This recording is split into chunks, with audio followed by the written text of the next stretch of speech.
Pourquoi y a-t-il des pans à Floref? Pour faire beau? Je ne pense pas. Ils nous surveillent. C'est un moyen utilisé par les éducateurs pour nous surveiller tout le temps. Alors vous vous demandez, comment des pans peuvent nous surveiller? C'est simple. Ils ont sur eux des mini-caméras. Et ils transmettent leurs informations grâce à leur queue. Car, si on y regarde de plus près, quand ils font la roue, on peut clairement voir la ressemblance avec une parabole, ce qui leur permet d'envoyer des informations à Monsieur Massard.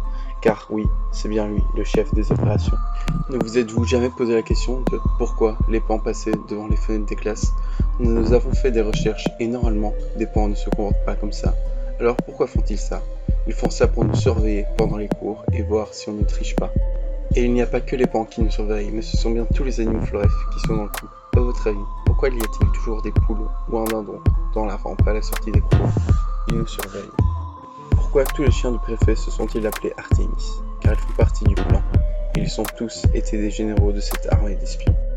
Si vous n'êtes pas encore convaincu, alors voici deux arguments par vous. Si on prend les initiales des mots Artémis, poule, Massard, pan, dindon, ça donne les lettres A, P, M, P, D, qui sont les initiales de appareil pour manipuler la population discrètement. Voici le dernier argument.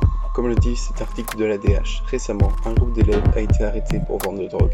Mais l'article ne dévoile rien sur la manière dont les étudiants ont été découverts. Nous avons demandé aux personnes concernées, et ils jurent ne jamais avoir vu personne pendant qu'ils vendaient.